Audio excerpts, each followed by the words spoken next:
Ano po, Nay? Aalis na naman tayo? Saan na naman po tayo pupunta? Sa lugar kung saan kayo pinanganak. Babalik tayo sa San Pascual? Oo, matagal na rin naman ang panahon na lumipas. Tsak na wala nang nakakaalala sa malagim na pangyayari noon. Pero Nay, hindi ba kayo napapagod sa pagpapalipat-lipat natin? Kasi ako, pagod na. Mapapahamak tayo kapag hindi pa tayo umalis ngayon. Ano na naman ba ang ginawa niyo? Muntik na akong mapatay kanina ng asawa ng buntis na inaswang ko. Ano po? Huwag niyong sabihin na dito lang sa baryo na to, kayo ng aswang? Hindi ko na kasi napigilan ang sarili ko. Lalo't nakikita ko lagi ang babaeng yun na malaki ang tiyan. Ay, Nay naman. Nangako kayo na hindi kayo dito mambibiktima. Patawarin mo ako, anak. Hindi ko naman sinasadya. Dapat kasi sa bundok nilang tayo nanirahan eh. Alam mong hindi ako makakatagal sa ganong klase ng lugar. Hindi ko kaya na puro hayop lang ang kainin. Manghihina lang ako. Iba pa rin ang karne ng tao. Mahal ko kayo, pero hindi na tama ang ginagawa niyo.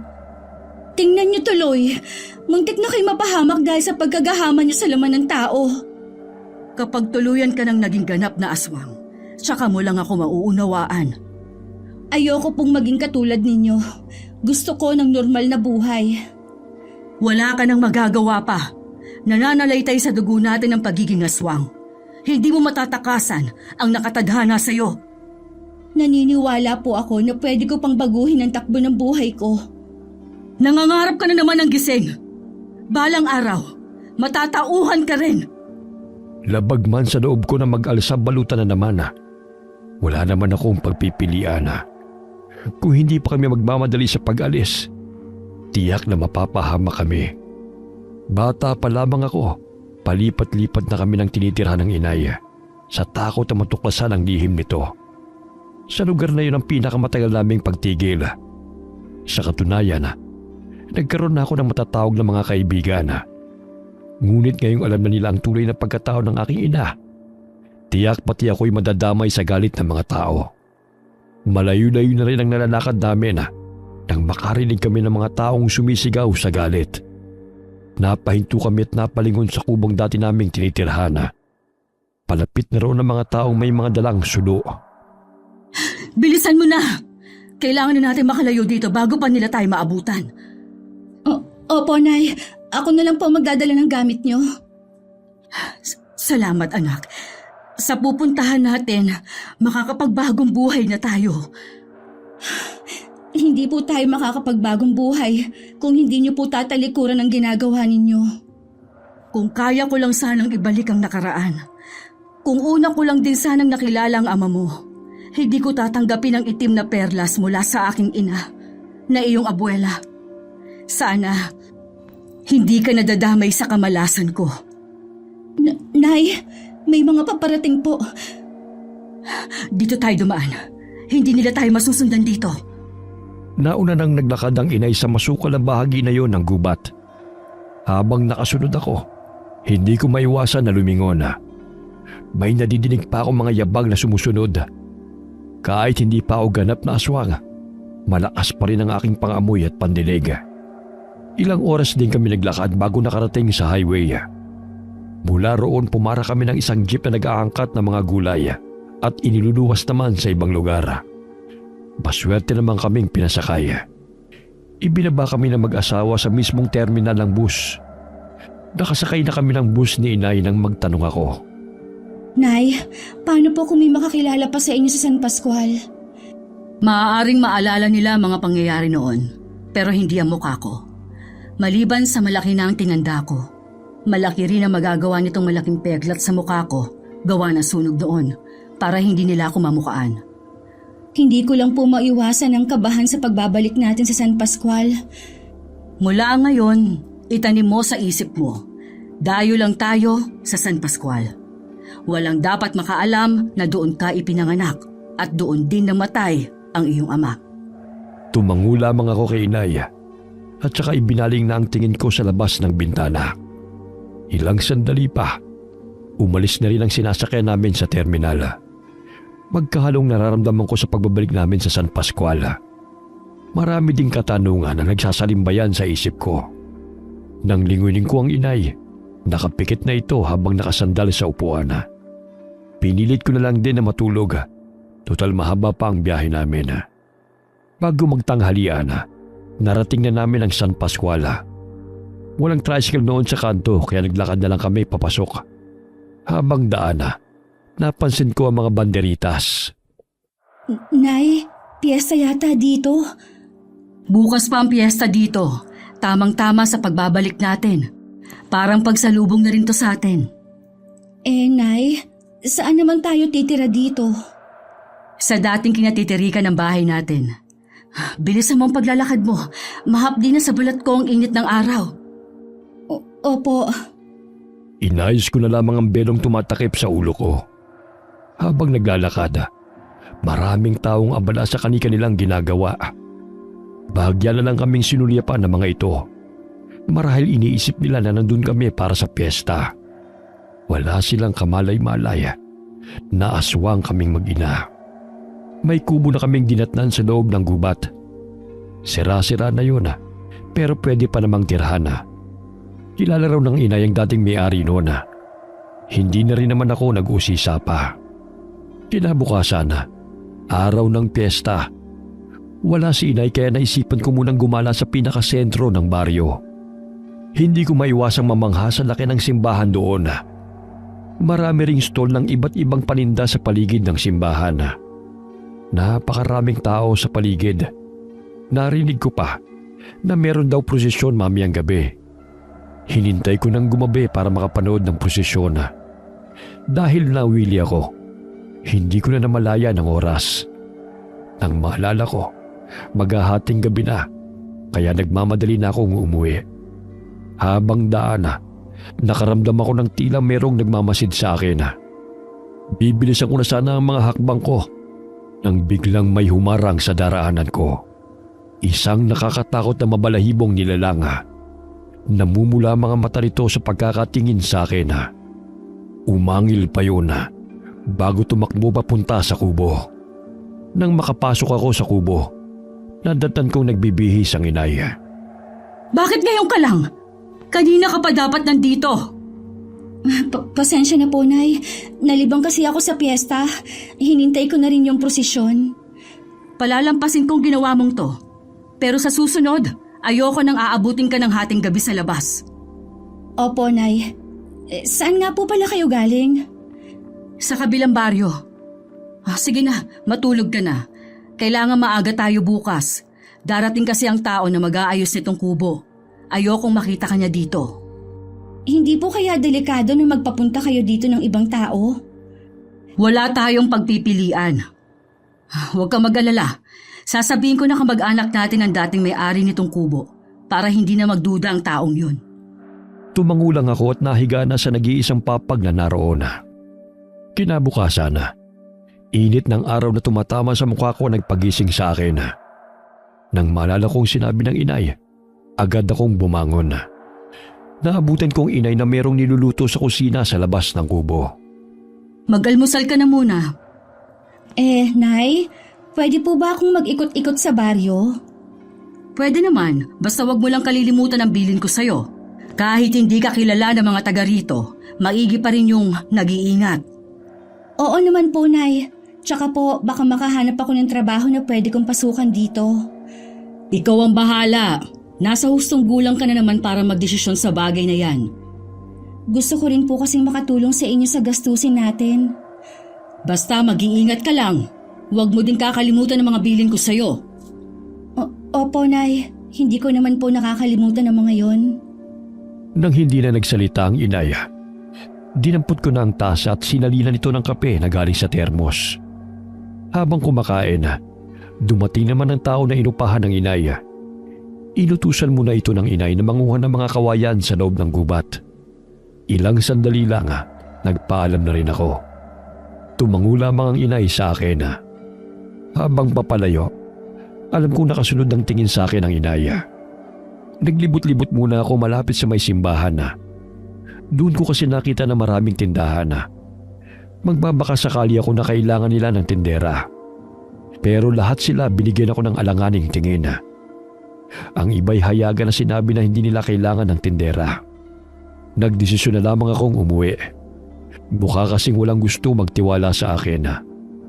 Habang daan nakuha ang atensyon ko ng napakalaking mansyon sa malawak na solar. Kulay pula ang pintura nito.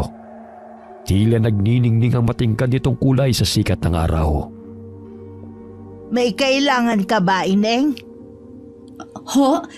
Ano po yon? Ang sabi ko kung may kailangan ka. Kanina ka pa kasi nakatingin sa mansyon eh. Pasensya na po kayo. Hindi ko kayo napansin. Namangha po kasi ako sa laki ng bahay nyo. Ganyan na nagiging reaksyon ng mga nakakakita sa mansyon na to. Na kung tawagin ng iba Red Mansion. Napakaganda naman po talaga at bagay sa kanya ang pangalan dahil sa kulay nito. Ayaw ng may-ari na tawagin ito sa ganong pangalan. Villa Alejandra kasi to. Ipinangalan niya sa nasira niyang asawa. Ganun po ba? Ang ganda po pala ng kasaysayan ng bahay na yan. Siguro po, mahal na mahal ang may-ari ang asawa niya, kaya sa kanya ipinangalan. Sinabi mo pa. Ay nako, napakwento na naman ako. Ang daldal ko talaga. Pasensya ka na, Ineng ha. Naabala yata kita. Hindi naman po. Pauwi na sana ako nang mapadaan ako dito. Saan ka ba galing? Teka, parang ngayon lang kita nakita dito sa San Pascual. Namiesta ka ba kahapon? Kararating lang po namin dito ng inay ko nung isang araw. Nagbabaka sakali po ako na makakahanap ako ng trabaho. Kaya lang po wala po akong makita. Dayo lang pala kayo dito sa baryo namin. Saan naman kayo nakatirang mag-ina? May kubo po sa bukana ng gubat. Doon po kami nakatira ngayon. Kamag-anak ba kayo ng may-ari ng kubo na yon? Opo, kamag-anak nga po kami. Kilala ko kasi ang may-ari. Naging kaibigan ko sila bago lumipat ang pamilya sa ibang lugar. Matagal na rin kasing walang nakatira ron. Buti buo pa yung kubo. Pinapaayos nga po ni inay ngayon. Meron po siyang inupahan na taong gagawa. Ganun ba? Sa bagay kung dun kayo titira wala namang problema kahit mga babae pa kayo. Tahimik kasi at walang loko-loko dito sa San Pascual. Sabi nga po ni inay, kaya pinili niya na dito na kami manirahan. Saan ba kayo galing na mag-ina? Bakit kayo lumipat dito? Taga-malayong probinsya po kami. Gusto lang po naming magsimula muli ng bagong buhay dito sa San Pascual. Ganun ba? Nabanggit mo kanina na naghahanap ka ng trabaho. Opo, pero baka subukan ko na lang po sa ibang araw. May iaalok ako sa iyong trabaho, baka gusto mo. Ayos lang po sa akin kahit ano pa yan. Kailangan ko lang po talaga. Masipag po ako at tsak na hindi kayo magsisisi. Kailangan pa kasi ng isa pang kasambahay sa bahay na to Baka lang gusto mo. Maglilinis ka lang at hindi ka titigil dito. Tinatanggap ko na po. Ang bilis mo naman magdesisyon. Sige, bumalik ka bukas ng 8:00 dito ha? Hihintayin kita. Maraming salamat po, Aling. Nako, nakalimutan ko na magpakilala sa iyo. Ako nga pala si Salud. Manang Salud na lang ang itawag mo sa akin. Ako naman po si Annalyn. Ang ganda ng pangalan mo, bagay sa'yo. Ilang taong ka na nga pala, iha? 22 na po. Mas mukha kang bata sa totoo mong edad. O paano, Annalyn? Magkita na lang tayo dito bukas ha. Mag-doorbell ka lang. Baka tumawag ka lang Hindi kita maririnig kapag nasa loob ako. Opo, aagahan ko bukas. Maraming salamat po ulit. Masaya ako nang umuwi sa amin. Pagdating doon, wala nang lalaking gumagawa ng kubo namin. Napansin ko kagad ang mga patak ng dugo na nasa lupa. Ang sayang nararamdaman ko ay biglang napalitan ng kaba. Lumabas naman sa likod ng kubo ang inaya. Nagtatanong ang mga mata ko sa kanya. Pero umiwas lamang siya ng tingin sa akin. Nay, nasaan na po yung lalaki? Kanina pa siya umalis. Hindi pa naman tapos ang trabaho niya. Ako na lang ang magtutuloy sa ginagawa niya. Magtapat po kayo, Nay. Ano po ang ginawa niyo sa lalaki? Mabuti pang huwag ka nalang magtanong. Hindi mo rin naman magugustuhan. Tama ang hinala ko kung ganon. Itong mga patak ng dugo na to sa lupa ay sa lalaking yon. Ginawa ko lang ang tama. Gusto niyang gulangan ako sa pera dahil iniisip niyang matanda na ako. Sana, ibinigay niyo na lang ang hinihingi niya kaysa pinatay niyo yung tao. Mabuti nga yon para hindi ko na kailangan lumabas mamayang gabi para maghanap ng pagkain. Meron na akong nakahanda para mamaya. Nay naman, akala ko ba gusto niyo magbagong buhay sa lugar na to? Oo, sinabi kong gusto kong magbagong buhay dito sa San Pascual. Pero hindi ko sinabi na hindi na ako kakain ng karne ng tao. Nay, ni katiting ba wala kayong nararamdaman na awa sa mga biktima ninyo? Kapag kumakalam na ang sikmura mo, hindi mo na yan maiisip pa. Ang mahalaga lang sa'yo, makain ng masarap na putahe na nasa harapan mo. Napailing-iling na lamang ako sa mga sinabi ng inay. Ilang araw pa lamang kami sa San Pascual. Meron na kaagad itong nabiktima. Tiyak na hanapin ng lalaki ng pamilya nito. Noong gabi ako na lamang ang kumain ng hapunan. Ang inay nakaupo lamang sa tapat ng bintana. Naghihintay lamang ito ng oras para magpalit ng anyo. Bigla itong lumingon sa akin nang may malala na itanong. Nakahanap ka ba ng trabaho kanina? Opo, bilang kasambahay. Saan at kanino ka magtatrabaho bilang kasambahay? Sa tinatawag po nilang Red Mansion o Villa Alejandra. Ano ka mo? Doon ka magtatrabaho? Kilala niyo po ba ng personal ang may-ari ng bahay na yon? Oo naman. Doon nagtatrabaho ang ama mo bago siya namatay. Talaga po? Kung ganon, baka doon pa rin nagtatrabaho ang pumatay kay Itay. Malalaman mo kapag nandun ka na. Sinong nakausap mo sa malaking bahay na yon? Si Manang Salud po. Nandun pa rin pala ang babaeng yon. Sa bagay, malaki ang utang na loob niya sa pamilyang yon. Kilala po ba ninyo si Manang Salud? May ilang beses lang kami nagkaharap ni Salud. Ang Itay mo ang lagi niyang nakakausap. Naaalala pa kaya niyang nangyari noon? Tiyak yun. Wala siyang kamalay-malay na nakabalik na tayo ng San Pascual. May sasakotoparan ko na rin ang binabalak ko. Ano po ang balak niyo? Wala naman kayong binabanggit tungkol sa bagay na yan eh. Gusto kong gantihan ang taong pumatay sa tatay mo. Isa yon sa dahilan ko kung bakit ginusto kong bumalik ng San Pascual. Ano po? Iyon ang dahilan kung bakit gusto niyong bumalik dito? Kahit matagal nang nangyari yon, sariwa pa rin sa isip ko ang mga pangyayari. Kahit aandap-andap ang liwanag na nagmumula sa gasera namin, kitang-kita ko pa rin ang kakaibang kislap sa mga mata ng inaya. Hindi ko tuloy maiwasan na kilabutan. Nang lumabas siya ng kubo, umiga na rin ako sa papag. Kinabukasan maaga akong gumayak para pumasok sa Villa Alejandra. Gaya ng bilin ni Manang Salud, nag-doorbell ako para marinig niya. Agad naman siyang lumapit sa may gate at nakangiti pang pinagbuksan ako. Kung nakakamangha ang labas ng mansyon, mas makapigil hininga ang loob nito. Hindi sapat ang salita para mailarawan ang ganda ng mga kasangkapan sa loob. Hoy! Baka pasukin ng langaw yung bibig mo. Kanina ka pa kasi parang namamalikmata eh. Pasensya na po, Manang Salud. Hindi ko lang po maiwasan na mamangha. Akala ko maganda na ang labas ng mansyon, pero mas maganda pa pala ang loob. Buong buhay ko, ngayon lang po ako nakapasok sa ganitong mansyon. Baka manawa ka rin sa nakikita mo. Lalo't araw-araw ka maglilinis dito. Kailangan mo lang ingatan ang mga gamit na nakadisplay, ha? Oo naman po. Dati rin po akong nagkasambahay sa lugar na inalisan namin ng inay, kaya sanay na po ako. Mabuti kung ganon. Kumain ka na ba ng almusal? Nagkape lang po ako sa amin. Ang mabuti pa sabayan mo na ako sa pag-aalmusal bago ka magsimula. Sige po, kung hindi naman nakakahiya. Naku, huwag ka na mahiya. Dalawa lang tayo sa bahay na to. Wala po pala talaga tayong kasama dito. Ang ibang mga tauhan bawal pumasok dito. Ah, ganun po ba?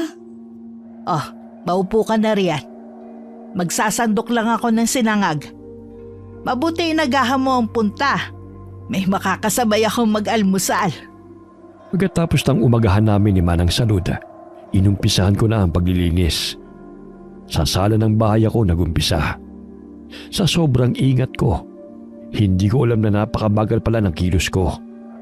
Naiintindihan naman ako ni Manang Salud na natatawa pa paminsan sa ginagawa ko. Agad ko ring nakagaanan ng loob ang may edad ng babae.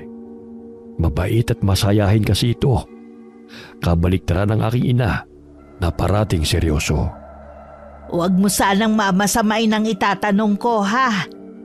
Wala ka bang ibang kulay ng damit? Kahapon kasi nakaitim ka. Tapos ngayon nakaitim ka pa rin. Tapos may belo ka pa. Para ka naman nagluluksa niyan Marami naman po akong damit, kaya lang po puro itim nga lang ang kulay.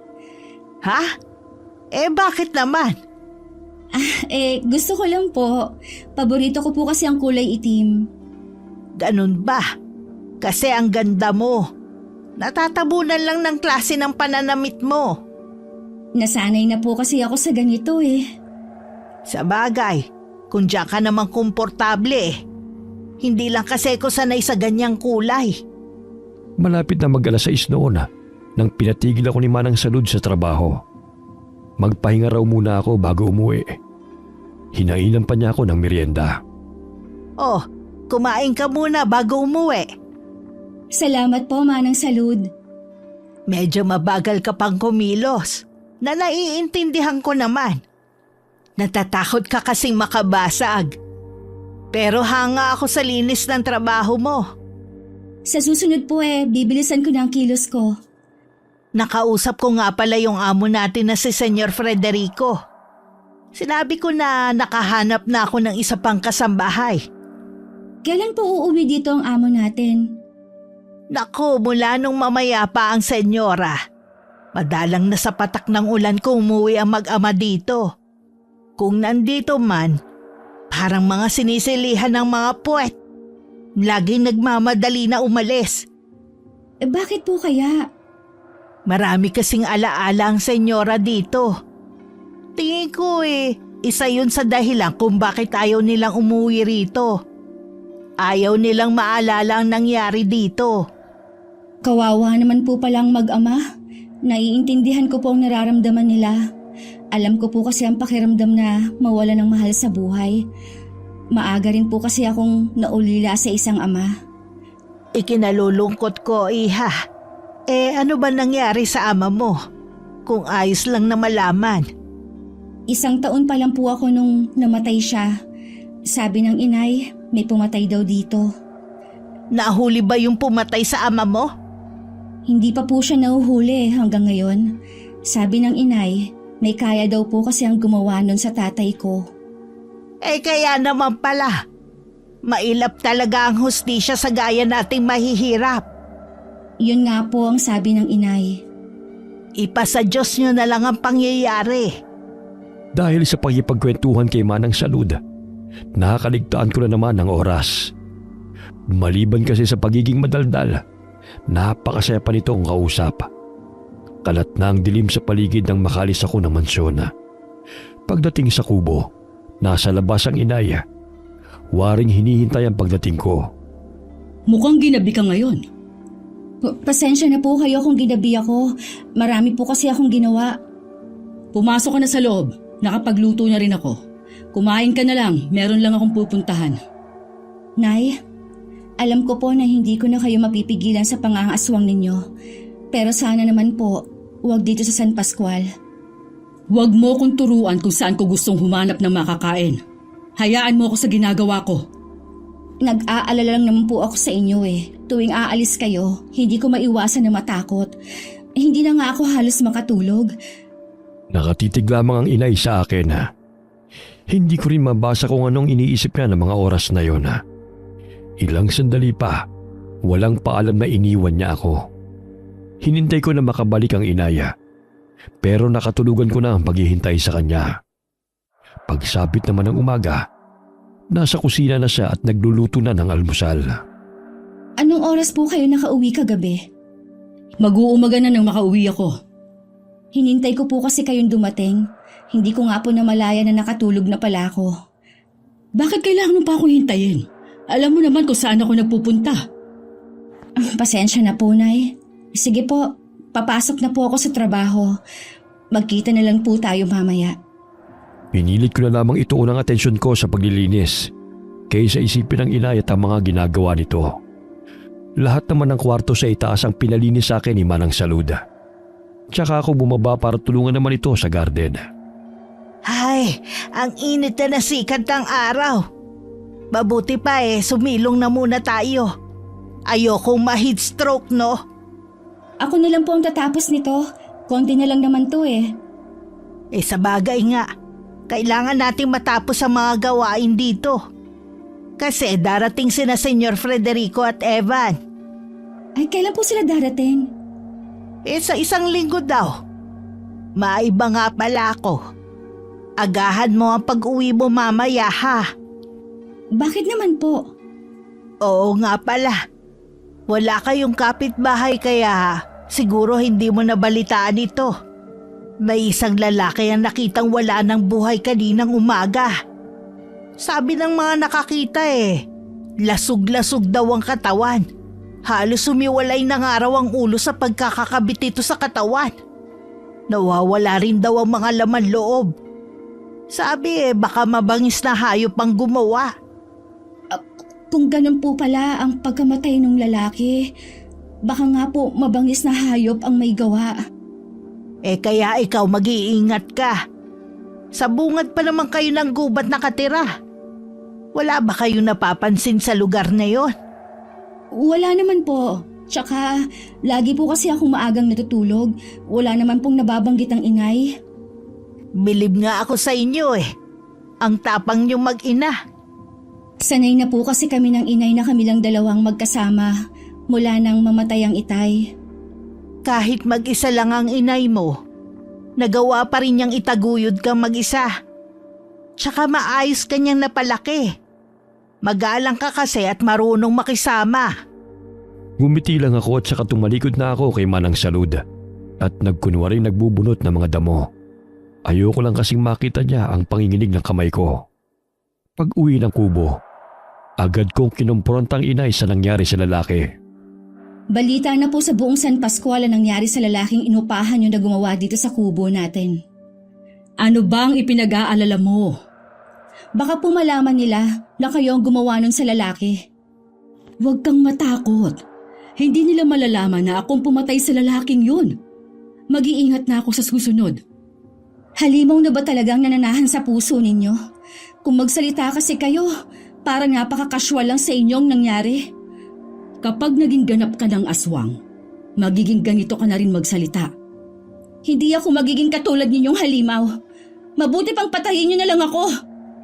Huwag mong kalilimutan na ang taong tinatawag mong halimaw ay walang iba kundi ang iyong ina. Wala kang utang na loob. Pagkatapos kitang isilang sa mundong ito, kung alam ko lang sana na magiging swail ka, sana pinisil ko na lang ang ilong mo nung sanggol ka pa lang hanggang sa mamatay ka. Sana nga po, Nay. Pinatay niyo na lang ako noon. Kaysa naman nakasama ko nga kayo, hindi ko naman maranasan na maging normal ang buhay. Ilang beses ko bang sasabihin sa'yo, hindi para sa atin ang buhay na katulad ng mga tao. Hindi natin sila kauri. Mas nakahihigit tayo sa kanila. Kahit ano pang sabihin ninyo, hindi ako makakapayag na maging ganap na aswang. Wala ka nang magagawa pa. Kahit pa ulit-ulit ka magrebelde dyan, kung anong kapalaran ko, ganun din ang mangyayari sa'yo. Kung hindi lang kasalanan na Kitlin ang sariling buhay, noon ko pa to ginawa. Annalyn! Bumalik ka dito! Annalyn! Sunod-sunod ang nagaganap na pagpatay sa San Pascual. Binalo tuloy ng matinding takot ang mga residente. May hinala ang ilan na baka hindi isang mabangis na hayop ang may gawa ng mga yon. kundi isang mabangis na aswang. Ngunit ni isa, wala pa makapagpatunay kung totoong may aswang sa lugar. Dumating na rin ang mag-amang Frederico at Evan sa mansyon ng gabing yon. Umabot na rin sa kanilang kaalaman ang nagaganap sa San Pascual. Totoo kaya yung nakarating sa ating balita pa? Hindi ko alam, iho. Pero masama ang kutob ko sa nangyayari. Mali po ata na umuwi tayo ngayon dito. Tama lamang ang pag-uwi natin dito. Kung tama ang kutob ko na nagbalik na siya rito sa San Pascual, haharapin ko siya. Pagbabayarin ko siya sa ginawa niya sa mama mo at sa kapatid mong nasa sinapupunan pa niya. Kaya humanda ka, iho, sa malaking laban na kakaharapin natin. Lagi naman po ako handa. Masama pa rin ang loob ko kay Inaya. Minsan naiisip ko na lang na sana iba na lang ang naging magulang ko. Pero nakukonsensya naman ako sa tuwing maiisip ko yun. Sa kabila ng pagiging halimaw niya, nanay ko pa rin siya at utang ko sa kanya ang buhay ko. Nakakaramdam din ako ng awa sa mga biktima niya. Lalo na sa mga buntis at sa sanggol na nasa sinapupunan nila. Hindi man lamang sila nabigyan ng pagkakataon para masilayan ang ganda ng mundo. Nung umagang yun, hindi ko nagisna ng Inaya. Nitong mga huling araw kasi, madalas siyang dumarating sa bahay na mataas na ang sikat ng araw. Minabuti kong wag na siyang hintayin. Baka mahuli pa ako sa pagpasok ko sa trabaho. Pagdating ko sa mansyon, agad akong kinausap ni Manang Salud na dumating ng araw ang mag-ama kagabi. Medyo estrikto si Senyor Frederico, ha? Kaya huwag ka munang magpapakita sa kanya. Siguro sa garden ka muna at dito sa kusina. Sige po, Manang Salud. Doon po muna ako sa garden. Siya nga pala. Nabalitaan mo ba yung nangyari kagabi? May muntik na namang mabiktima. Mabuti na lang naging maagap yung lolo nung bata. Nataga niya sa braso yung aswang. Aswang po? Kumpirmado na talagang aswang ang gumagala ngayon dito sa San Pascual. Meron nang nakakita. Sino po kaya ang pinaghihinalaan nilang aswang? Sabi ng mga taga rito, malamang taga malayo yun. Ang aswang daw kasi kapag gustong mambiktima, dadayo pa sa ibang lugar. Pero tingin ko mali sila sa paniniwala nilang yun. Hindi lahat ng aswang sa malayo ng bibiktima. Minsan hindi natin alam Nasa tabi-tabi lang natin sila. Yung biktima pong bata, kumusta na po ngayon? Ayun. Lagi raw tulala. Kawawa naman yung bata. Manang Salud, pupunta na po ako sa garden. Ay, oo nga pala. Pasensya ka na, ha. Napakwento na naman tuloy ako. Mamaya na lang po natin ituloy ang kwentuhan. Tumuloy na ako sa garden para magdilig ng mga halaman. Kahit kumikilos ako, nakaiinay naman ang isip ko. Parang gusto ko nang hilahin ang oras para makauwi na ako sa amin. Bigla akong nag-alala na malaman ko na may sugat ang inay. Baka yun ang dahilan kung bakit hindi siya nakauwi kaninang madaling araw. Sa lalim ng iniisip ko, hindi ko na napansin ang mga yabag na paparating. Nagulat na lamang ako nang may biglang nagsalita sa likuran ko. Magandang umaga po, sir. Ikaw siguro yung kasambahay na binanggit ni Manang Salud. Ako nga po yun, sir. Bakit parang tulala ka kanina? Hindi mo tuloy naramdaman ang paglapit ko. Pasensya na po. Ang totoo po niyan kasi nag-aalala ako sa inay ko. May nangyari ba sa kanya? Ano po kasi, may sakit siya. Dapat hindi ka muna pumasok ngayon. Nahihiya naman po akong lumiban sa trabaho, lalo't bago pa lang ako dito. Sige na, umuwi ka na. Ako nang bahala sa'yo. Mahirap kasing nandito ka pero lumilipad ang isip mo. Salamat po, sir. Papasok po agad ako bukas kapag maayos ang lagay ng inay ko. Huwag ka munang pumasok hanggat may sakit ang inay mo. Ayos lang yun. Naiintindihan ko naman Sige po, sir. Magpapaalam lang ako kay Manang Salud bago umuwi. Hindi na naman nagulat si Manang Salud nang ikwento ko sa kanya ang naging usapan namin ni Sir Evan. Sadyang mabay daw talaga ang binata.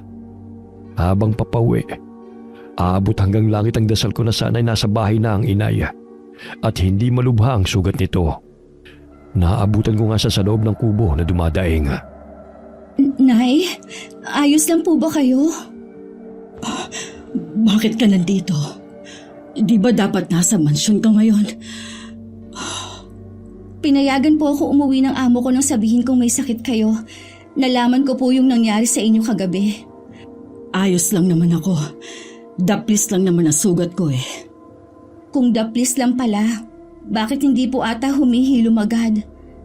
May palagay ako na pinahira ng katas ng kalamansi ang talim ng itak na ginamit sa akin. Yon ang dahilan kung bakit hindi agad gumagaling ang sugat ko. Hayaan niyo pong alagaan ko muna kayo. May gusto po ba kayong kainin? Wala, Iha. Gusto ko na nasa tabi lang kita palagi. Patawarin niyo po ako, Nay, kung nagawa ko kayong pagsalitaan ng masasakit. Ayaw ko lang naman kayong mawala sa akin katulad ng itay eh. Alam kong mahirap maintindihan ngayon, pero umaasa akong balang araw. Buong puso mo pa rin tatanggapin ang aking pamana. Wala na po bang ibang paraan? Ayoko po talaga maging ganap na aswang. Ganyan din ako noon sa lola mo. Tumakas pa nga ako dahil ayoko rin na maging aswang. Pero sa huli, unti-unti ko na rin natanggap ang kapalaran ko. Kaya ganun ka din, anak. Sa umpisa ka lang tatanggi. Pero oras na matikman mo ang pinakamasarap na putahe ng karne, hahanap-hanapin na rin ito ng sistema mo. Napayak na lamang ako sa mga tinura ng inaya. Tinapik-tapik naman niya ang kamay ko. Hindi ko na nagawang mga tuwiran pa. Alam ko naman kasi na walang saysay kung ipipilit ko pa ang gusto ko. Siguro habang hindi pa rin sasali ng itim na perla sa akin, magpapakasaya na ako sa mga huling araw na natitira ng pagiging tao ko. Buong gabi ko ring binantayan ng inaya. Napakataas kasi ng lagnat niya. Nakakapasong tindi ng singaw ng init nito. Masangsang din ang amoy ng pawis na lumalabas sa kanya. Nang magising ang inaya, napatras pa ako nang bigla siyang lumingon sa akin. Namumula kasi ang mga mata niya. Annalyn, Nay, may kailangan po kayo? nagugutom ako. Gusto kong kumain. May niluto po akong pagkain dyan. Teka lang po at ikukuha ko kayo. Hindi yan ang gusto kong kainin! Yung lang po ang maiaalok ko sa inyo. Bitiwan mo ako! Maghahanap ako ng pagkain ko! Nauuhaw ako sa sariwang dugo! Oh, Nay, wag po muna kayo tumayo. Nay, wag po kayong umalis.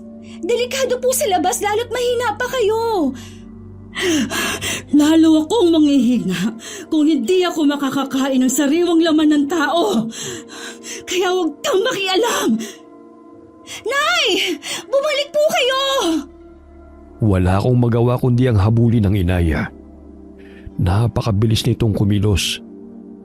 Naabutan ko pa siyang pumasok sa isang bahay. Bago pa ako makalapit, nakarinig ako ng nakakakilabot na sigawan ng mga bata. Tinakpan ko ang tenga ko habang umiiyak. Hanggang sa tumahimik ang paligid. Nasa likod ako ng isang puno. Pagsilip ko, nakita kong lumabas ang inay habang dinidila ng kamay nitong may dugo. Puno rin ng dugo ang damit at buong paligid ng bibig nito. Kinabukasan, malakas na ulit ang inay. Nagwawalisa sa labas ng kubo. Parang ayokong umalis ng araw na yon. Ayoko kasi makabalita sa nangyari ng nakaraang gabi. Samantalang sa mansyon, halos madurog na ang kamao ni Senyor Federico sa matinding galit. Kasalukuyan niyang kausap si Manang Salud. Natitiyak ko na yun din ang aswang na pumatay sa asawa ko. Nararamdaman ko na iisa lamang sila. Eh kung siya nga po yun, bakit kaya hindi pa siya nagpapakita rito? Baka tumetsyempo lamang siya. Hindi ganun kadali na makapasok rito sa mansyon. Kung makikita niyo po sana ang mga katawan ng magkakapatid na yon. Nakakaawa ang mga sinapit. Hindi ko rin tuloy maiwasang sisihin ng mga magulang nila. Kung bakit iniwan sa kubo na walang kasama. Magbigay ka ng tulong sa pamilya nila, Salud. Opo, mamaya po pupuntahan ko sila. Siya nga pala. Nasaan yung bagong kasambahay na kinuha mo? Mula nang dumating ako, hindi ko pa siya nakikita. Nakilala na po siya ni Evan. May sakit po kasi ang inay niya, kaya pinauwi muna ng anak ninyo. Ganun ba? Taga rito ba ang babaeng yon? Kararating lang po nila bago yung piyesta dito sa atin. Sa bukana po ng gubat sila nakatira. Nabanggit mo dati na silang mag-ina lang kamo ang magkasama? Ganun na nga po, senyor. Matagal na daw pong patay ang ama ni Annalyn. Nakilala mo na bang ina ng babaeng yon?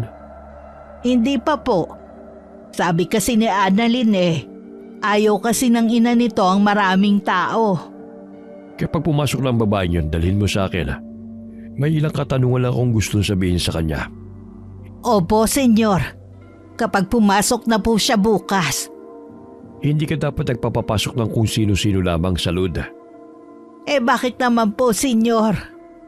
Hindi natin kilala ang pagkatao ng babaeng yon. Paano Kung iniisip niyo po na aswang si Annalyn, nagkakamali po kayo. Nung araw na pumasok siya dito sa mansyon nakapasa naman po siya sa pagsubok. Hindi po kumuluan langis na lagi kong dala. Tumitingin din po siya ng diretso sa mga mata ko. Hindi po baliktad ang refleksyon ko sa kanya. Kailangan pa rin nating makatiyak. Sige po, senyor. Kayo ang bahala. Sasabihan ko na lang po siya na humarap sa inyo. Kinabukasan nga, pumasok na ako sa trabaho ko sa mansyon. Gaya ng inaasahan ko. Kahit saan ako pumaling, usap-usapan ngayon ang nangyari sa tatlong magkakapatid. Lalo kong nanlumo ng marinig na edad 10, 7 at 3 gulang lamang ang mga ito. Mabuti nakapasok ka na. Kumusta ang inay mo? Magaling na po siya. Bakit parang matamlay ka? Masama ba ang pakiramdam mo? Hindi po, Manang. Bakit ka umiiyak? May problema ka ba, ha? Sabihin mo, nandito lang ako para makinig. Nabalitaan ko po yung nangyari sa magkakapatid. Naaawa lang po ako sa sinapit nila. Ako nga din Halos lahat naman ng mga taga rito. Nakakapanlumo ang sinapit nila. Yung nanay nga nila halos mabaliw-baliw. Hindi pa rin nakakausap hanggang ngayon. Sana mabigyan sila ng hustisya. Mahirap po yata na mabigyan pa sila ng hustisya kung aswang ang pumatay sa kanila.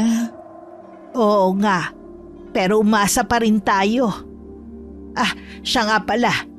Gusto kang makausap ni Senyor Frederico. Nasa garden siya ngayon. Puntahan mo na lang.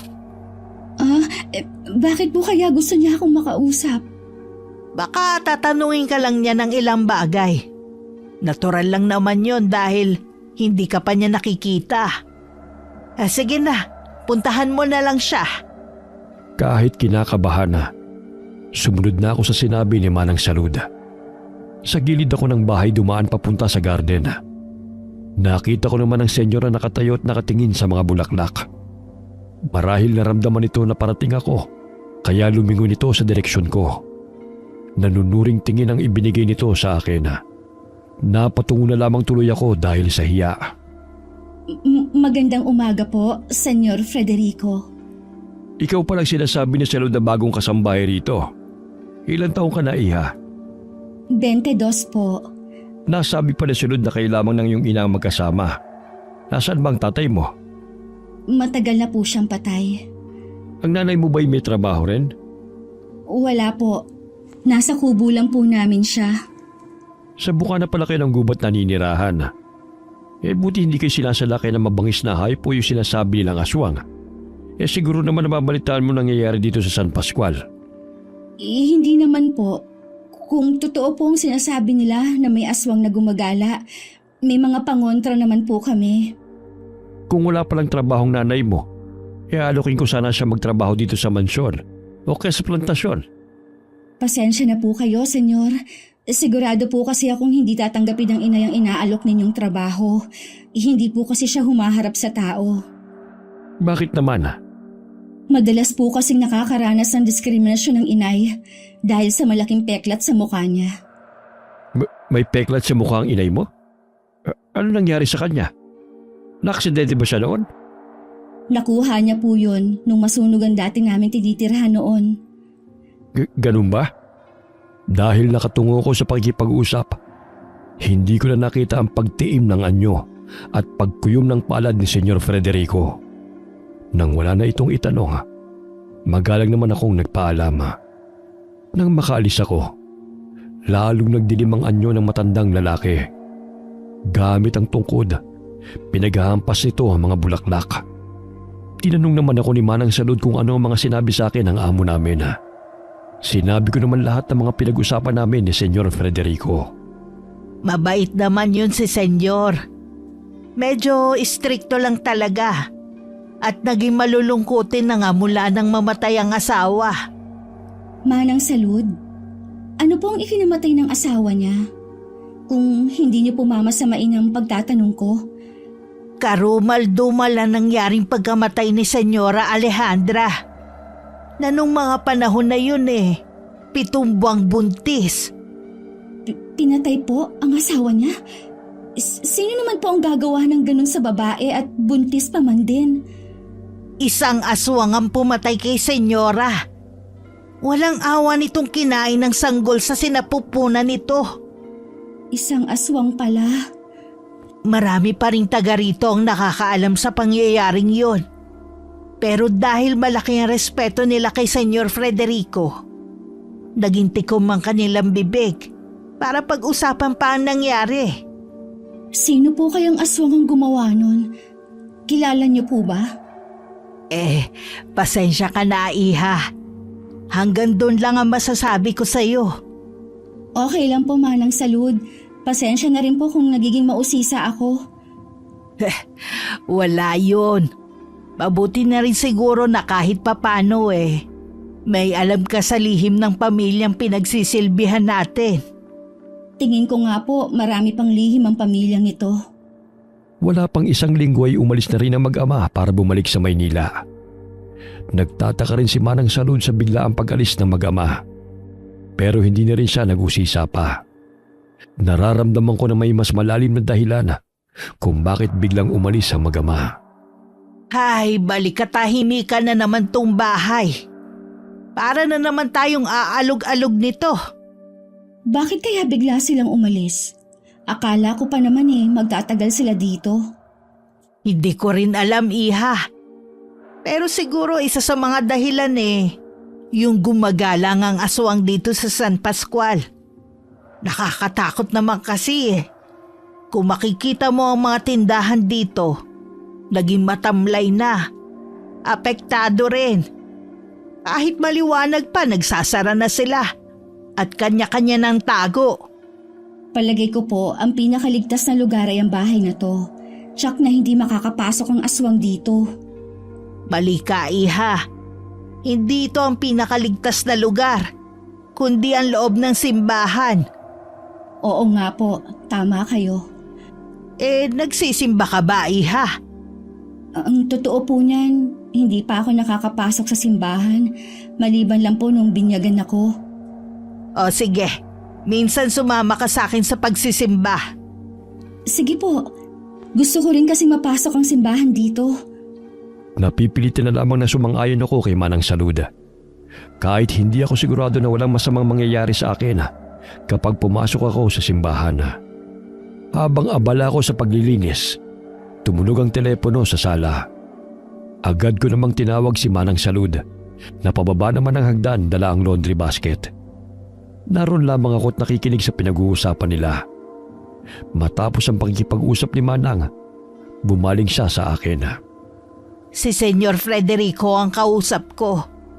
Sabi niya kung pwede ka daw magstay in na lang. Lingguhan daw ang day off mo. Tatanungin ko po muna ang inay. Baka kasi hindi niya ako payagan Tsaka nag-aalala din po ako na wala siyang kasama sa kubo namin. Kaya nga ewan ko ba kay Senyor Frederico kung bakit naman siya nag-utos ng ganon. Susubukan ko pa rin po magpaalam kay inay. Sana makilala ko din ang inay mo. Siguro kasing ganda mo siya. Tsak po na maganda ang inay noon. Kaya lang po, Nagkaroon siya ng malaking peklat sa mukha eh. Ganun ba? Kawawa naman palang inay mo. Sa lahat po ng ayaw nun, ay yung kinakaawaan siya. Matapang po kasi yun. Dapat lang pala mag-ingat ako sa pagsasalita kapag nakaharap ko siya.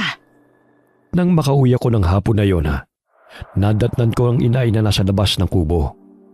Tila malalim ang iniisip nito. Dahil hindi man lang nito naramdaman ang pagdating ko. Tumikhim ako para makuha ang atensyon niya. Lumingon naman siya sa akin. Mabuti maaga ka ngayon. May kailangan akong sabihin sa'yo. Tungkol po sa anong sasabihin nyo? Kailangan na nating umalis dito sa San Pascual. Ho? Aalis na naman tayo? Bakit po? May nakaalam na ba ng sekreto nyo sa mga taga rito? Wala, pero gusto lang kitang ilayo sa lugar na to. Ako na lang ang babalik para maisakatuparan ko ang plano ko. Sa dami ng mga nabiktima ninyo sa mga taga rito, parang nakaganti na rin naman kayo eh. Bakit hindi nyo nalang kalimutan yung plano nyo? Tonta! Magkaiba yon! Hanggat hindi ako nakakaganti sa mismong taong pumatay sa ama mo, hindi pa tapos ang paghihiganti ko. Sino po ba ang pumatay kay Itay? Wala na siya ulit dito sa San Pascual. Naduwag na naman siguro. Mula nang bumalik siya dito, minamanmanan ko na ang bawat galaw niya. Pero nahihirapan akong makalapit sa kanya. Sino po ba ang tinutukoy ninyo? Sino pa ba? Di si Senyor Frederico. Ano? Siya ang pumatay sa Itay ko? Oo, anak. Siya ang pumatay sa tatay mo. Para sana sa akin ang bala na yun mula sa baril niya. Pero sinanggalang ng ama mo. Magtapat nga po kayo, Nay. Ikaw ba ang aswang na pumatay sa asawa ni Senyor Frederico? Bakit mo naman nasabi yan? Hindi naman mahirap pagtagni-tagdiin ng mga pangyayari. Alam din ba ng Itay na isa kayong aswang noon? Tama ka sa lahat ng mga sinabi mo. Kanang kamay niyang iyong ama noon. Nahuli ako ni Frederico sa ginawa ko sa asawa niya. Hinabol niya ako hanggang sa dati nating bahay. Nang mapatay niya ang ama mo, sinunog niya ang tinitirhan natin. Pagkatapos ng ginawa niyo sa asawa ni Senyor Frederico, kayo pa talagang may ganang maghigante. Nadamay lang ang Itay dahil sa ginawa ninyo. Kayo ang totoong pumatay sa kanya. Hindi totoo yan! Si Frederico ang pumatay sa ama mo. Kahit anong mangyari, gagantihan ko siya. Kasama ang anak niya. Hindi mo ako mapipigilan sa mga plano ko. Bahala na kayo! Huwag niyo akong isama sa balak ninyong paghihigante.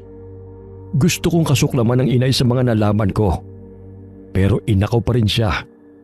Pakiramdam ko rin. Hindi ko na kayang makasama siya sa iisang bubong. Kaya kahit tutlo siya sa plano ko na magstay in sa mansyon, wala siyang nagawa sa desisyon ko. Natuto na rin ako makipagmatigasan sa kanya. Mabuti pinayagan ka ng nanay mo na magstay in dito. Oo nga po. Siya nga pala. Darating si Evan mamaya. Kaya pwede bang pakilinisan ng kwarto niya? Opo, yun na lang po muna ang uunahin kong gawin. Bakit nga po pala siya lang ang uuwi? Hindi maganda ang lagay ng ama niya ngayon. Kaya pala bigla silang umuwi noon. May sakit po si Senyor Frederico? Nanghina na lang daw nung nandito. Malayo naman ang ospital dito sa atin. Kaya minabuti na lang na bumalik na sila ng Maynila. Napatango na lamang ako. Hindi rin mawala-wala sa isip ko ang mga ipinagtapat ng inay. Hindi rin kasi ako makapaniwala na nagsisilbi ako sa taong pumatay sa aking ama. Nung dumating si Sir Evan, may mga pasulubong siya sa amin ni Manang Salud. Ang bait naman po ni Sir Evan. Sa buong buhay ko, ngayon lang ako makakakain ng mga ganito. Babait talaga yang si Evan. Nagmana sa namayapa niyang ina. Sayang po at maaga siyang naulila. Sinabi mo pa. Kahit kailan talaga salot ang mga aswang. Ewan ko ba, bakit hindi pa sila nauubos lahat? Hindi po talaga sila mauubos hanggat meron silang pinamamanahan. Ganun ba yun? Mukhang marami kang alam tungkol sa kanila. Konti lang naman po. Naniniwala po ako na hindi lahat ng aswang ay likas na masama. Meron pa rin po sa kanila ang mas pinipili na maging mabuti. Para din pala silang tao, no? May mabuti at may masama. Mula nang tumira ako sa mansyon, mas naging panatag na ang kalooban ko. Naiisip ko pa rin naman ang inaya. Pero mas nananaig na sa akin ang galit dahil sa mga ginagawa niya. Lingid sa akin, lagi pala siyang nakasubaybay sa bawat galaw ko. Katulad ng mga sandaling yun, habang kausap ko si Sir Evan sa garden, nasa di kalayuan siya, lihim na nagmamasid sa amin. Salamat po sa mga ibinigay ninyong pasalubong sa amin ni Manang Salud. Wala yun. Kayo ni Manang Salud, hindi ko na itinuturing na iba. Sir, maganda po ba sa Maynila? Oo naman. Laging masaya, maingay at magulo.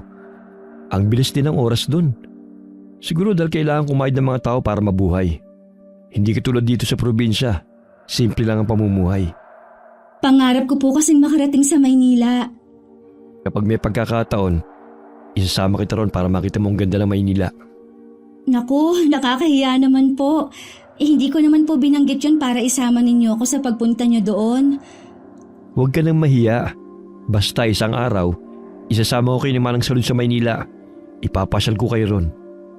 Kung ganun po ngayon pa lang, nagpapasalamat na ako sa inyo. Mabuti pala, pinayagan ka ng inay mo na magstay in dito sa mansyon. Oo nga po.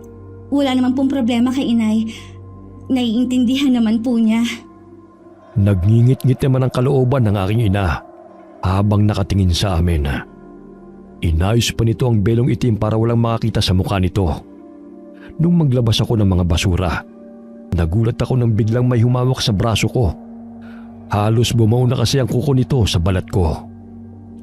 Nay? Ano pong ginagawa niyo dito?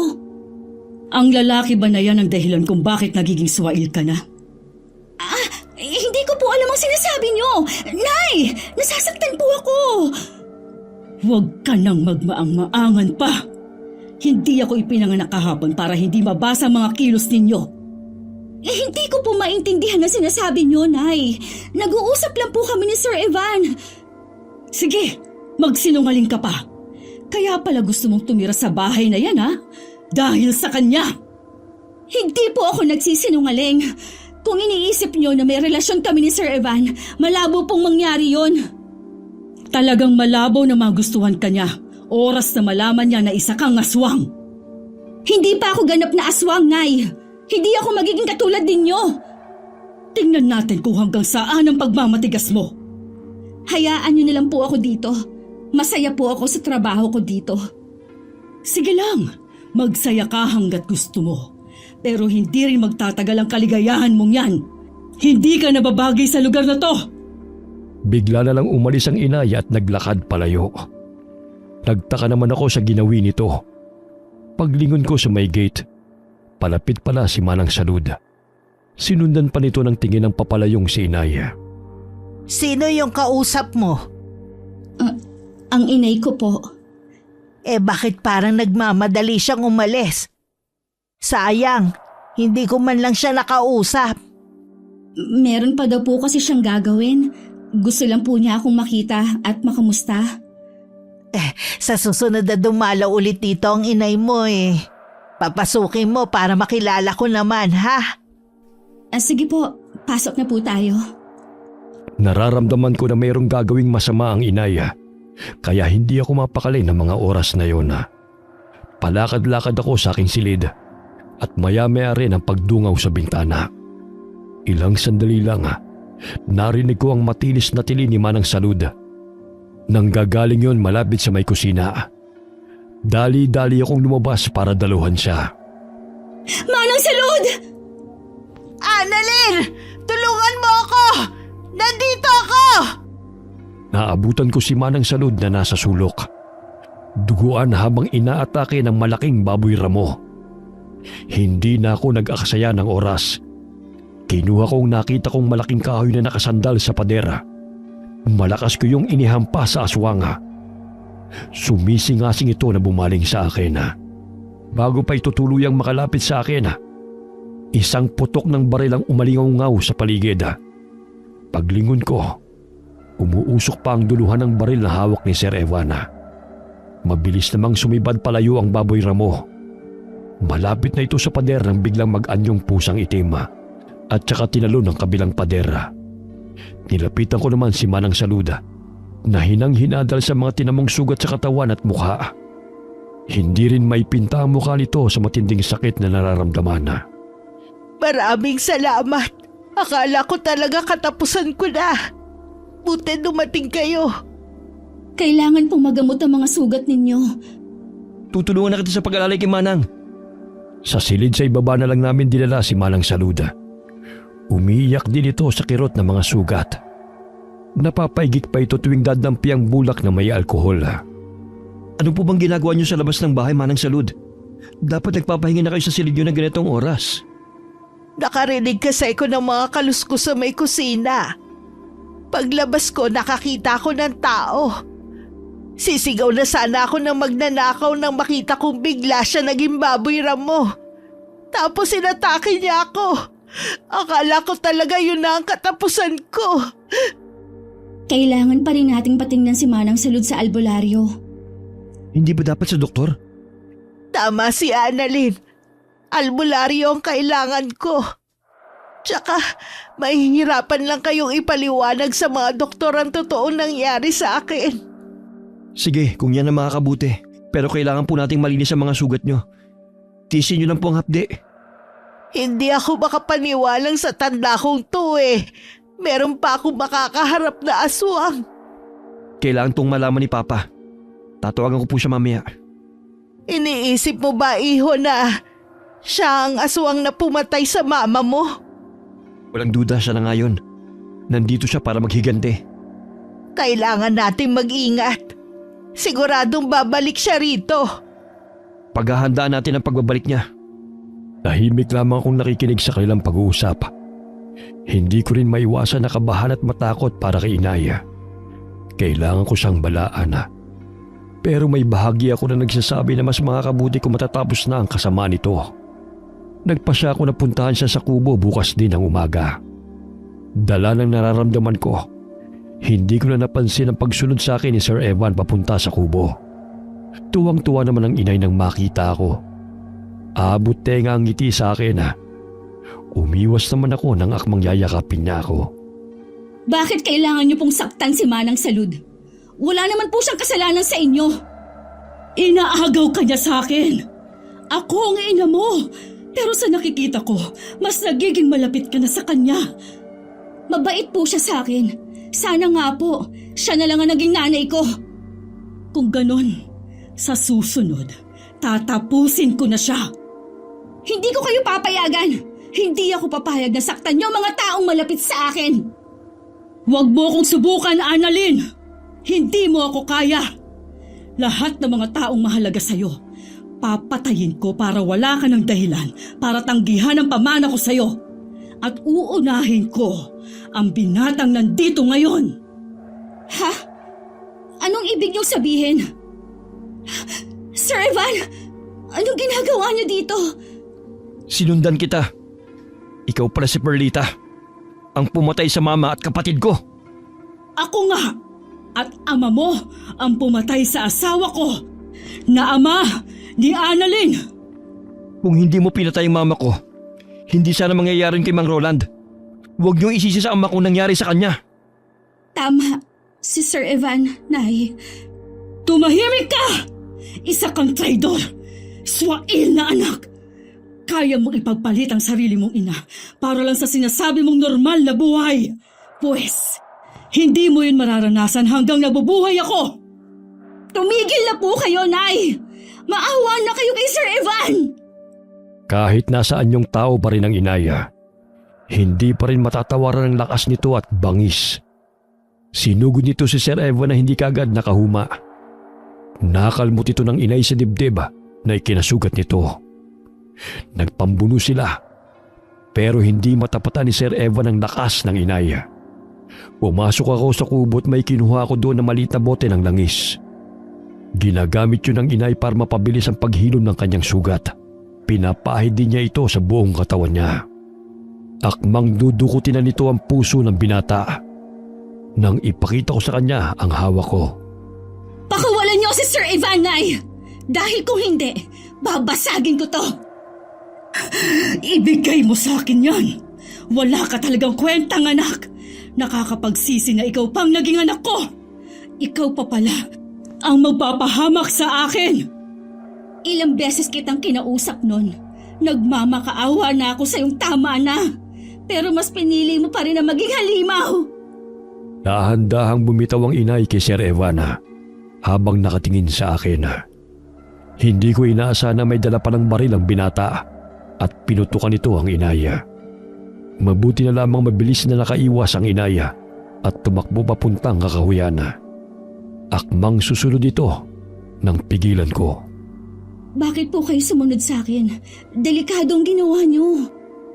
Kung hindi ako sumunod, hindi ko malalaman na hindi ka naman pala katulad ng inay mo. Alam mo ang tungkol sa akin? Oo, sinabi ni Papa. Nagkahinala siya nung magkausap kayo. Kaya nga sinabi niya mag-stay in ka sa mansyon. Gusto niya kasing gawing kampain para mahuli namin ang inay mo. Patawarin niyo po ako. Hindi ko naman gusto na maging aswang. Kung pwede ko lang sanang piliin ang kapalaran ko, ginawa ko na sana. Biktima ka rin dito. Wala kang kasalanan sa ginawa ng inay mo. Nananalaytay pa rin sa ugat ko ang dugo ng isang aswang. Tsaka na natin isipin yan. Kailangan na natin makaalis dito. Nanay ko pa rin siya. Kailangan ko siyang hanapin. Ayoko na mapahamak siya. Hindi na anak ang turing niya sa'yo. Halimaw na siya. Kailangan mong sumama sa akin. Para din to sa kaligtasan mo. Wala akong nagawa kundi ang sumunod na lamang kay Sir Evana. Nilingon ko pa kung saan pumunta ang inaya. Alam kong nasa paligid lamang siya. Pagdating sa bahay, naabutan naming ginagamot ng isang albularyo si Manang Salud. Napansin kong nangingitim ang mga sugat nito. Magiging maayos din ang lagay ni Manang Salud. Kasalanan ko nangyari kay Manang Salud. Wala kang kasalanan. Lahat ng masamang pangyayari sa San Pascual, kagagawa ng inay mo. Kailangan na mawala ang salot na yon. Masakit man sa akin, pero tama naman si Sir Evana. Hindi matatapos ang pagpataya hanggang buhay pa ang inaya. Dumating ng araw na yon si Senyor Frederico, kasama ang ilang mga tauhan.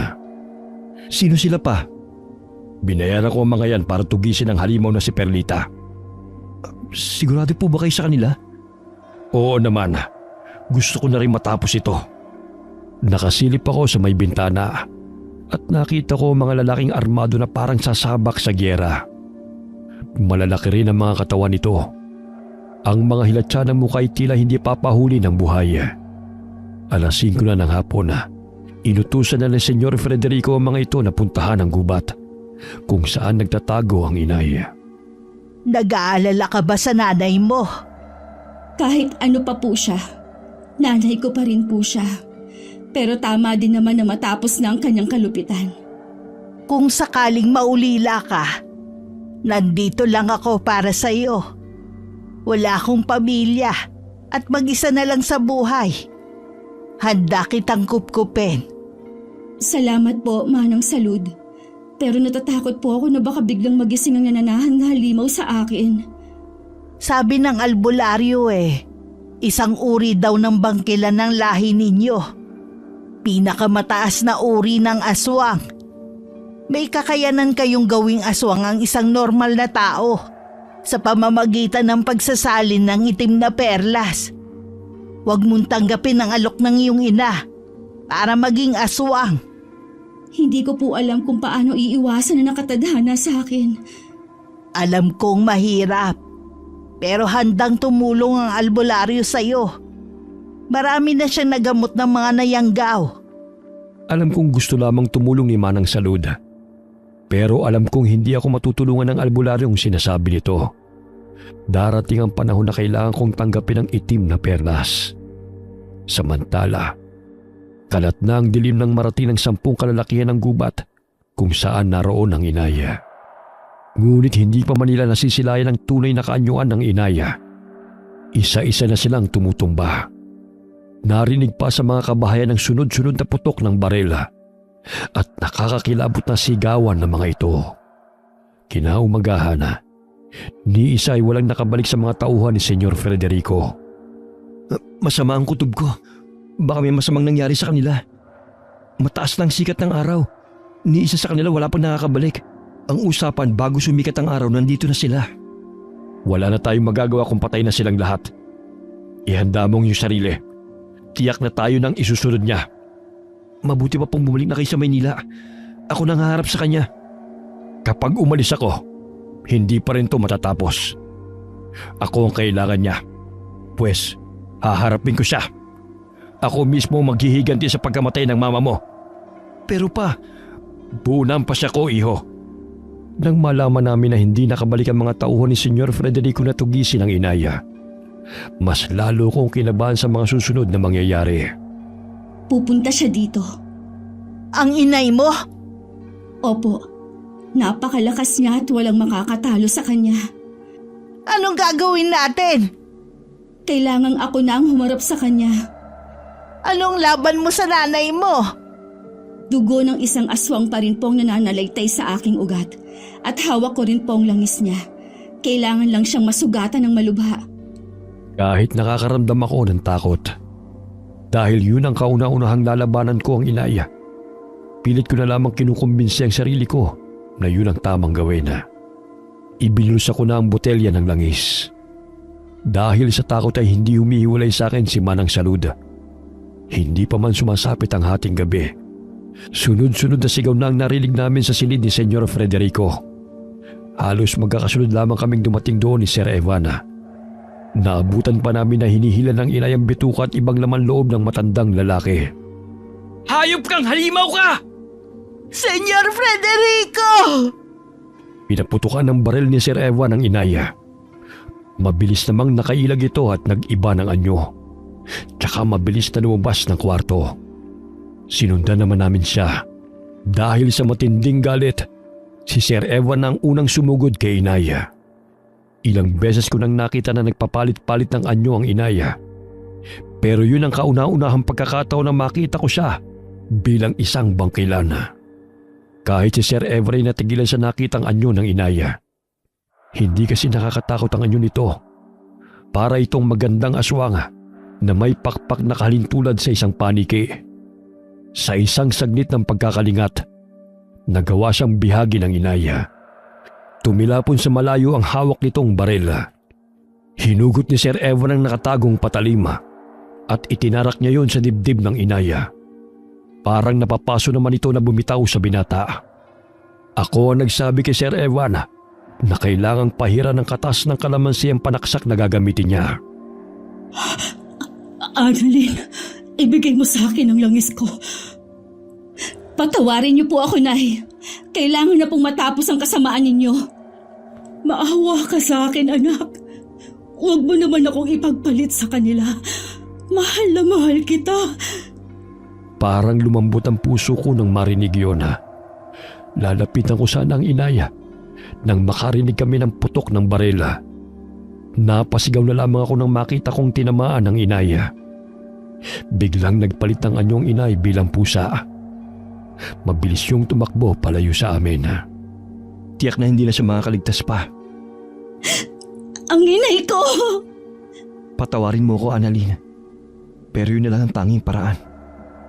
Naiintindihan ko naman, pero masakit pa rin sa akin ang mangyayari sa kanya. Noong araw na yon, abala si Sir Evan sa pag-aasikaso sa labi ng kanyang ama. Kinailangan itong iuwi sa Maynila ang ama. Naiwan naman kami ni Manang Salud sa mansyon. Lakas loob naman akong nagpaalam kay Manang. Manang Salud, kailangan ko pong hanapin ang inay. Hindi kita maaaring payagan. Sa akin ka ibinili ni Evan. Nagsisisi na po ako kung bakit nagawa kong talikuran ng inay. Mahal ko po siya. Naiintindihan kita, Iha. Kaya lang baka mapahamak ka. Ako mananagot kay Evan kapag may masama nangyari sa'yo. Hindi na po magtatagal ang buhay ng inay. Gusto ko lang po siyang makasama sa huling sandali ng buhay niya. Bumalik ka agad ha. Hihintayin ka namin ni Evan. Maraming salamat po, Manang Salud. Pinuntahan ko ang inay sa kubo na tinitirhan namin. Sira na yun at walang indikasyon na bumalik pa roon ang inay. Naisip ko ang baryo kung saan kami nanggaling. Malakas ang pakiramdam ko na naroon siya. Nang dumating ako, naabutan ko nga ang inay sa sirang kubo na dati naming tinitirhan. Mahinang mahina na ito. Inay? Anak ko, hindi mo rin ako natiis. Salamat, pinuntahan mo ako dito. Patawarin niyo po ako. Nandito na ako. Hindi ko na po kayo iiwan. Hirap na ako. Gusto ko nang mamahinga. Dala ko po ang langis ninyo. Itapon mo na yan. Hindi ko na yan kailangan pa. Nakapaghiganti na rin naman ako. Ayokong maging hadlang para maging masaya ka. Patawarin mo na sana ako sa napakalaking pagkukulang ko sa'yo. Wala na po sa akin yun, Nay. Napatawad ko na po kayo. Alagaan mong sarili mo. Salamat. Kasi kasama kita sa huling sandali na makikita ko ang paglubog ng araw.